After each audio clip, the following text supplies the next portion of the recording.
मसूरी देहरादून मार्ग पर झील के निकट प्राकृतिक स्रोत से पानी के दोहन पर राष्ट्रीय हरित अधिकरण यानी एनजीटी द्वारा रोक लगा दी गई है, जिससे मसूरी के होटलों में पानी का संकट गहराने लगा है। इसी को लेकर आज नगर पालिका परिषद सभागार में उप जिलाधिकारी द्वारा बैठक का आयोजन किया गया और वहां मौजूद होटल व्यवसायियों को आदेश से अवगत कराया गया है।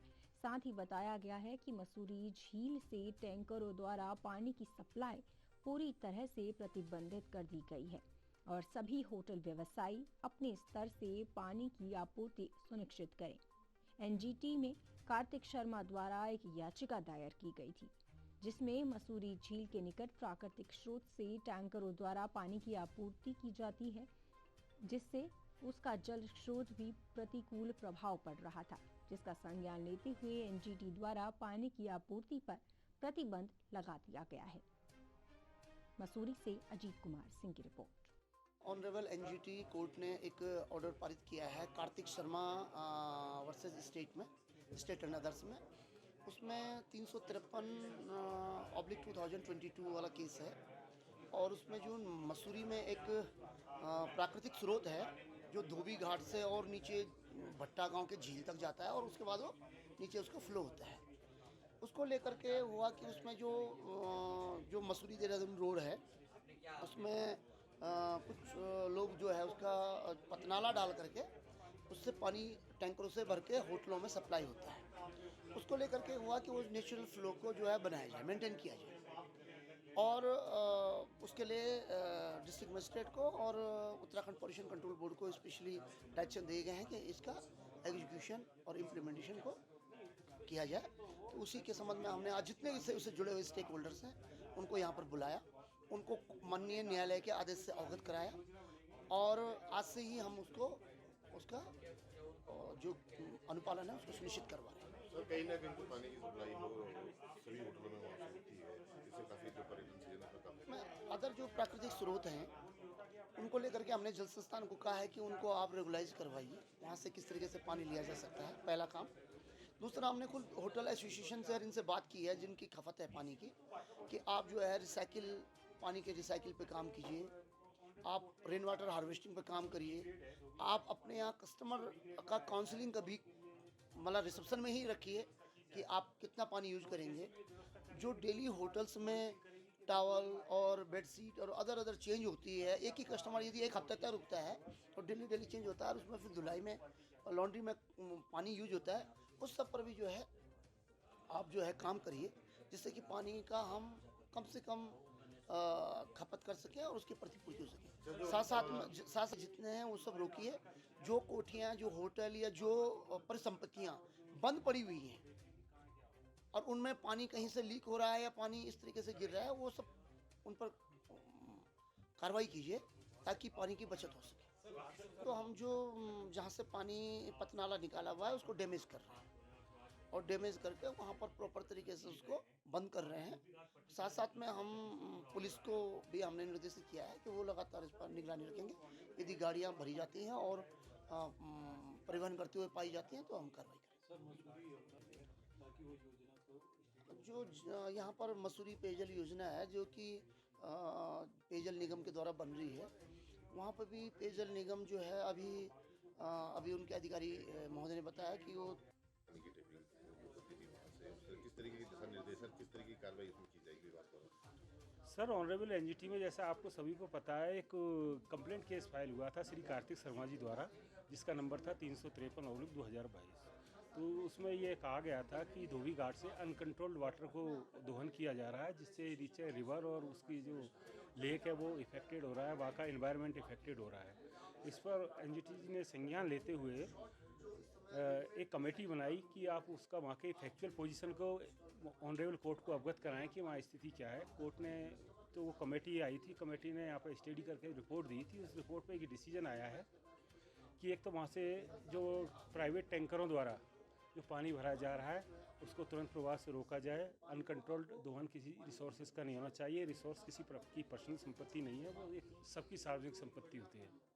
तो एक तो उसको रोका जाए। दूसरा, जो वाटर क्वालिटी वहाँ की धोबी घाट के कारण डिग्रेड हो गई है उसको इम्प्रूव कर लिया जाए, और उसके लिए जल संस्थान को भी डायरेक्शन है कि वो वहाँ पर अपना सीवर सिस्टम से उनको कनेक्टेड करें उन घरों को, जिससे वो पानी की क्वालिटी ख़राब ना हो। हाँ जी, और बताएं। यूज़ ना किया जाए अनरेगुलेटेड। तो रेगुलेटेड का मतलब है कि वहाँ पर जो संबंधित डिपार्टमेंट उसका स्टडी करें कि कितना पानी वहाँ पे अवेलेबल है, जिससे नेचर को इफेक्ट किए बिना उसमें से कितना लिया जा सकता है, और उसका करें। कि टैंकरों के द्वारा रेगुलेटेड ना करें, तो उसके लिए फिर हमारे जो बोर्ड मुख्यालय है उसके द्वारा जल संस्थान को लेटर दिया गया था कि भाई आप किस कॉमर्शियल इस्टेब्लिशमेंट को कितना पानी दे रहे हैं उसकी सूची हमें उपलब्ध कराएं, जिससे एक पॉलिसी डिसाइड की जा सके कि इन पर आगे क्या करना है इसको इम्प्लीमेंट करने के लिए। तो जैसे वो सूची मिल जाएगी तो हमारा जो बोर्ड पर क्या पॉलिसी बनती है उसके हिसाब से फिर इसका इम्प्लीमेंट किया जाएगा। नहीं सर, मेरा ख्याल नेचुरल रिसोर्सेज का उपयोग किसी को पर्सनल वे में नहीं करना चाहिए, ये हम सभी मानते हैं। अब वहाँ पे क्या है, तो कुछ ना कुछ अल्टरनेट अरेंजमेंट करना चाहिए, और ये व्यवस्था करवाना वाटर सप्लाई का काम जल संस्थान का है, तो उसको देखें कि हमारे जो जितनी भी वाटर बॉडीज़ हैं उनकी शुद्धता बनी रहे। नेचुरल वाटर हाँ, यही तो प्रदूषित हो रहा है ना वहाँ पे। हाँ, वही तो उसमें कहा है कोर्ट ने। आप कुछ नियंत्रण करें कि आप नहीं, उसमें डायरेक्शन हुआ है उसमें। सारे कपड़े वहीं धो। हाँ, तो उसमें हुआ है ना कि उनको सीवर सिस्टम से जोड़ा जाए, जो पानी वॉशिंग में यूज़ हो रहा है वो एक ट्रीटमेंट के द्वारा रिसाइकिल होके नहीं, और दोबारा उसके बाद छोड़ा जाए, डायरेक्ट नहीं जाए पानी, उसमें लिखा हुआ है ऑर्डर में।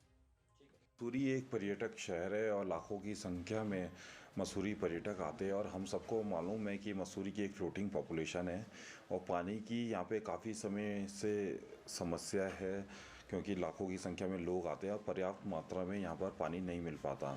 उसको देखते हुए अभी एनजीटी का एक आदेश आया है कि मसूरी झील से पानी जो है उसका फ्लो बनाया जाए, और उसको टैंकर से लेना प्रतिबंध किया गया है। इसको देखते हुए, क्योंकि बहुत बड़ा मुद्दा है, मसूरी पेयजल जो योजना है उसका कार्य अभी चल रहा है, लगभग 6 से 8 महीने उसमें अभी लगेंगे, तो उसको देखते हुए नगर पालिका भी अपने अधिवक्ताओं से राय ले रही है, और ज़रूरत पड़ेगी तो नगर पालिका एनजीटी में इसका रिव्यू डालेगी, ताकि जो ये समस्या है, जो आने वाला पर्यटक सीज़न है उसके लिए हमें किसी तरह से समय मिले, और आने वाले पर्यटक सीज़न में किसी तरह की मसूरी की नेगेटिव इमेज या नेगेटिव जो एक इमेज होती है वो ना जा सके। इसको देखते हुए हम एनजीटी में एक रिव्यू अपने अधिवक्ताओं से वार्ता करने के बाद डाले जाइए। बेरोजगारी किस तरीके? बिल्कुल, क्योंकि बहुत लोग इस व्यवसाय से जुड़े हैं, क्योंकि पूरी होटल इंडस्ट्री इस टैंकर्स पे डिपेंड है मसूरी की। कई लोग रोज़गार में जुड़े हैं, बहुत सारे टैंकर्स जो उसको चलाते हैं, सप्लाई करते हैं, वो इस योजना से जुड़े हैं। तो इसको सब चीज़ों को ख्याल में रखते हुए पर्यावरण का भी ध्यान रखा जाए, और उसके साथ साथ जो अन्य चीज़ें उसको भी देखते हुए इसमें एक रिव्यू एनजीटी में डाली जाएगी। का जो डिसीजन है वो सर्वमान्य है, इसमें मैं कुछ वो नहीं बोलूँगा, जो भी आदेश आया है वो स्वीकार्य है, और अगर ऐसा कुछ होता है तो उसमें अपील हम करेंगे और अपना पक्ष रखेंगे। देखिए, आज एसडीएम साहब के साथ बैठक हुई है, एनजीटी द्वारा निर्देशित किया गया है कि जो झील का पानी है वहाँ से पानी की सप्लाई ना की जाए, इससे होटल बिल्कुल, जो एनजीटी का जो नया प्रावधान आया है, नियमावली आई है, जिसके अंतर्गत झील के पानी का कमर्शियल उपयोग पूर्ण रूप से प्रतिबंध करा गया है। टैंकरों से इसकी आपूर्ति मसूरी क्षेत्र में मना करी गई है। इसका एक बहुत ही बुरा असर पूरे के पूरे पर्यटन कारोबार पर पड़ेगा मसूरी में। साथ साथ हम ये भी कहना चाहेंगे कि उत्तराखंड के समस्त शहरों में, समस्त पर्यटन नगरों में और कई इलाकों में पानी की आपूर्ति जो होती है वो टैंकरों द्वारा होती है। अगर मसूरी में ये नियम, ये कानून लाया गया तो जल्द ही ये पूरे के पूरे प्रदेश में लागू हो जाएगा। इससे पूरे प्रदेश की छवि खराब होगी। पूरा प्रदेश जो पर्यटन प्रदेश के नाम से जाना जाता है उसे पानी की किल्लत हो जाएगी, अर्थव्यवस्था खराब हो जाएगी। मसूरी के और उत्तराखंड के समस्त हमारे युवा साथी बेरोजगार हो जाएंगे। तो इसमें हमें कड़ी से कड़ी कदम उठाते हुए हम तो पहले तो इस पूरे के पूरे नियम की, इस आदेश की निंदा करते हैं, और साथ में हम उत्तराखंड सरकार से भी निवेदन करते हैं कि जल्द से जल्द इसमें कोई ऐसा ठोस कदम उठाए कि पानी की आपूर्ति पूरी रहे। होटलों में जो पानी की संख्या, पानी की जो पूर्ति नहीं हो पाती है, इसकी कहीं ना कहीं खमियाजा, इसकी कहीं ना कहीं गलती हमारे जो उत्तराखंड जल संस्थान है उसकी भी है। उनको भी इस बात में दोषी साबित करते हुए उनसे द्वारा कोई योजना बनाई जाए। मसूरी में यमुना पेयजल योजना जो चल रही है, इसका जल्द से जल्द निस्तारण हो, जल्द से जल्द ये योजना लागू हो। और अगर ये लागू नहीं होता है और पानी की आपूर्ति टैंकर द्वारा नहीं करी जाती है तो मसूरी में पानी के लिए हाहाकार हो जाएगा और आने वाले पर्यटन सीजन में अधिकांश होटल बंद हो जाएंगे और इसका पूरा का पूरा जिम्मा जो है, पूरी की पूरी जिम्मेवारी एनजीटी को लेनी पड़ेगी और जो छवि खराब होगी वो प्रदेश सरकार को, धामी सरकार को उसका फल भोगना पड़ेगा। सर इसके खिलाफ क्या एक बहुत ही जल्द एक निंदा प्रस्ताव पास करते हैं इस निर्णय के लिए। दूसरा, हम बहुत ही जल्द एक भव्य मीटिंग बुलाकर मसूरी के आसपास के स्रोतों से किस प्रकार से पानी को लिया जाए और होटलों में और व्यवसायियों में और व्यापारियों में, रेस्टोरेंट स्वामियों को ये पानी पहुंचे, इसकी एक बैठक हम करने जा रहे हैं जो कल सुनिश्चित की जाएगी, कल दिन में। तीसरा, हम जो कदम उठाने जा रहे हैं, हम क्योंकि मसूरी में एनजीटी और पीसीबी के अधिवक्ताओं की उपलब्धता नहीं है, हम जल्दी एक अच्छी विधिक राय लेकर, जो कि एनजीटी के अधिवक्ता हुए उनसे राय लेकर इसमें जल्द से जल्द कोई ना कोई प्रयास करेंगे कि इसमें राहत मिले और मसूरी और उत्तराखंड की छवि ठीक रहे, पानी की आपूर्ति होटलों में बनी रहे। उत्तराखंड पेयजल निगम की जो योजना, यमुना पेयजल योजना जो है, वो ऑलरेडी 2 साल पीछे चल रही है। वो पहले से ही 2021 में पानी उन्हें देना चाहिए था, 2023 आ गया है। ये पूरी की पूरी योजना जो है एक भ्रष्ट योजना है।